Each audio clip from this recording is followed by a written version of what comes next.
নমস্কার বন্ধুরা, কেমন আছেন সবাই? বিপাস ফ্যামিলি ব্লগে আপনাদের সকলকে স্বাগত জানাই। আর চলে এসেছি আবার একটা নতুন ব্লগ নিয়ে। আজকের ভিডিওটা হলো কালী পুজোর রাতের। জলপাইগুড়িতে আমরা কালী পুজোর রাতে মণ্ডপ দেখার জন্য বেরিয়েছিলাম, ঠাকুর দেখার জন্য বেরিয়েছিলাম। এটা দেখছেন, এটা অরবিন্দনগর, মাসকলাই বাড়ির কাছে আর কি। এখানে যে বাঁকুড়ার ডোকরা শিল্প আছে, বাঁকুড়ার কেঁজাকুড়ার ডোকরা শিল্প, সেই ডোকরা শিল্পের আদলে বানানো হয়েছিল। প্রত্যেকটা যে স্ট্যাচু বা মূর্তি যাই বলুন না কেন, খুব সুন্দর বানিয়েছে। আর যে কালার, ডোকরা শিল্পের যে কালার, একদম এক্সাক্ট সেই কালারটা দেওয়ার চেষ্টা করেছে, অপূর্ব লাগছে। এটা বাইরের অংশটা মণ্ডপের, খুব সুন্দর, দেখুন নিখুঁতভাবে বানিয়েছে। আসলে আমরা কখনো জলপাইগুড়িতে কালী পুজো দেখিনি, এবার প্রথমবার দেখলাম, জানেন তো। আর এত ভালো লেগেছে, তাই ভাবলাম আপনাদের সঙ্গে শেয়ার করি। এবার গেছিলাম আবার নবারুণ সঙ্গে, সেখানে পুরীর জগন্নাথ মন্দিরের আদলে মণ্ডপ সাজানো হয়েছিল বা প্যান্ডেল করা হয়েছিল। সেটাও অপূর্ব হয়েছে। প্যান্ডেলটা তো সুন্দর হয়েইছে, ভিতরে জগন্নাথ দেবের মূর্তিকে দেখে ভাবতেই পারবেন না যে এটা আমরা পুরীতে নেই, জলপাইগুড়িতে আছি। দেখুন কত সুন্দর বানিয়েছে, একদম নিখুঁত। মনটাই ভরে গেছিল জগন্নাথ দেবকে দর্শন করে। দেখুন আপনারা নিজেরাই দেখুন, হয়েছে না সুন্দর? অপূর্ব হয়েছে, একদম নিখুঁত।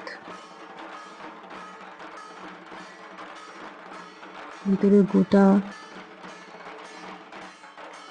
যে মানে আলপনা এঁকেছে, যেটা যে সমস্ত কলকাগুলো করা হয়েছে, যে সমস্ত ছবি আঁকা হয়েছে, সেগুলো দেখুন কত সুন্দর, সব অপূর্ব।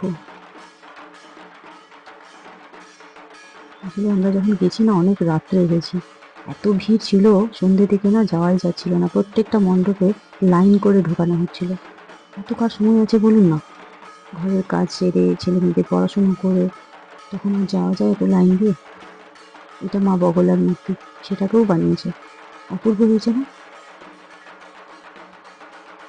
যাই বলছিলাম, সেই জন্য আমরা রাত্রে গেছিলাম। দেখুন ফাঁকা, এখন কয়েকজন মাত্র আছে। কোনোটা এই রাত্রি 12টা, কোনোটা 12:30, এভাবে গেছিলাম আমরা, তাই ফাঁকা পেয়েছি। খুব ভালো লেগেছিল, তাই ভাবলাম আপনাদের সঙ্গে একটু শেয়ার করি। ছেলেমেয়েরা খুব খুশি, ওদেরও প্রথম রাত জেগে ঠাকুর দেখা, আমারও দেখা প্রথম, ওদেরও প্রথম দেখা। ওরা বলে প্রতিবার মা জলপাইগুড়িতেই থাকবো কালী পুজোর সময়। এরপরে আবার ওখান থেকে বেরিয়ে আমরা চলে আসলাম 73-এর মোড়ে, সেখানেও ভালো হয়েছিল। এটা মণ্ডপটা সাজিয়েছে, মানে প্যান্ডেল সাজিয়ে প্যান্ডেলটা করেছে, আর মাকে ওখানে রাখা হয়েছে। সবকটাই ভালো হয়েছে, সুন্দর হয়েছে।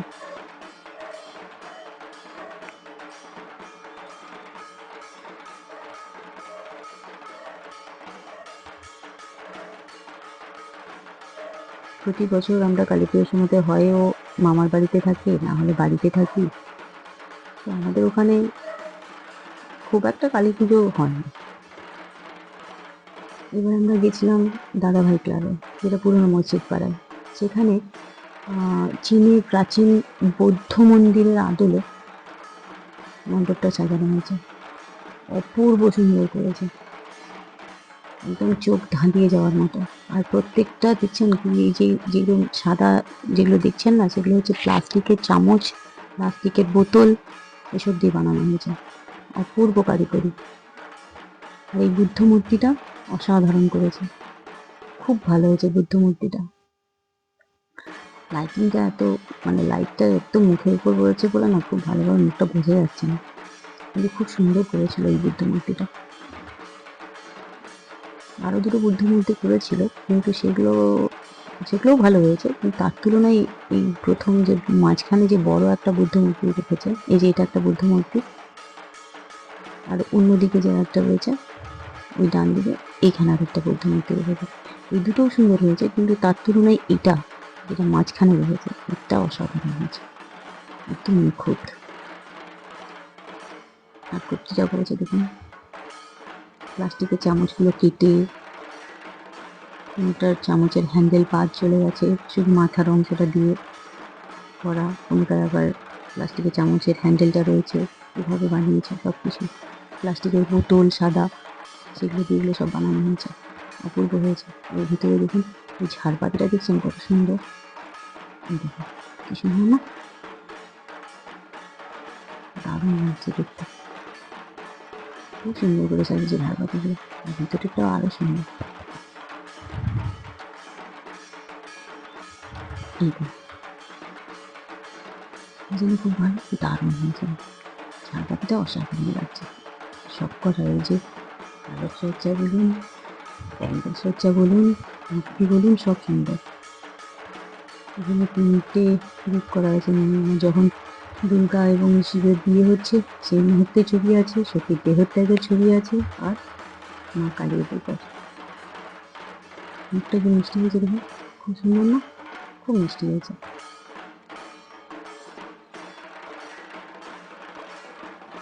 এই মুখগুলো খুব সুন্দর হয়েছে, খুব ভালো লাগছে দেখতে। খুব মজা পেয়েছিলাম আমরা, খুব আনন্দ করেছি। এবার এসেছিলাম আমরা উকলিপাড়ায়।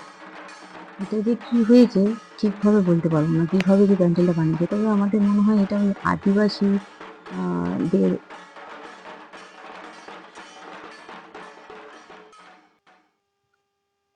আদিবাসীদের সমাজ, ওদের কি বলবো, ওদের যে কলোনি বা ওদের যে বস্তি, সেখানকার আদিবাসী কালচারটা আর কি তুলে ধরার চেষ্টা করেছে। ভালো হয়েছে। গাছ, শিকড় এসব দিয়ে বানানো হয়েছে। এটা হচ্ছে বাইরের অংশটা, মানে প্যান্ডেলে ঢুকেই যে অংশটা। এই যে এরপরে ভিতরে দেখুন পুরোটা গাছের মাঝখানে শিকড় বেরিয়ে আছে, গাছ দিয়ে হয়েছে। তার মনে হলো এটা আদিবাসী পল্লীর আর কি, বা আদিবাসী বস্তিদের বা আদিবাসী সমাজের ছাপ তুলে করতে পেরেছে। এই যে মূর্তিগুলো রয়েছে দেখুন, এই আদিবাসী সমাজের নারী পুরুষ উভয়ই যেমন এই গাছ, মানে গাছের লতা পাতা ছাল বাকল পড়ে, এরকম ভাবেই সব রয়েছে। আর একটা বিশাল বড় গাছ, তার শিকড়ের মাঝখানে মাকে প্রতিষ্ঠা করেছিল। এটাও ভালো হয়েছে, খারাপ না, খুব সুন্দর হয়েছে। এখানে যেমন 3 দিন 4 দিন 5 দিন ধরে সব প্যান্ডেল ছিল, আর ভিড়ও ছিল সেরকম। ভাইফোঁটা তার পরের দিন, তারপরের দিন অনেক ভিড় ছিল। আমরা তো কালী পুজোর আগের দিনই গেছিলাম এগুলো, তখন ফাঁকা ছিল। তাও রাত্রেবেলায় যেতে হয়েছে। সন্ধ্যে থেকে, সেদিনও কালী পুজোর আগের দিন সন্ধ্যেবেলা থেকেই ভিড় ছিল।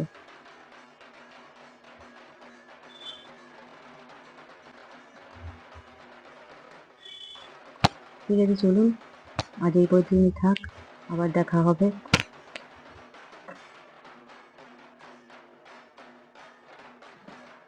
অন্য কোনো ভিডিওতে, অন্য কোনো ব্লগে। আমার এই ভিডিওটা যদি আপনাদের ভালো লেগে থাকে, প্লিজ আমার চ্যানেলটাকে সাবস্ক্রাইব করবেন, ভিডিওটাকে লাইক করবেন এবং শেয়ার করবেন, এবং আমাকে একটু উৎসাহ দেবেন।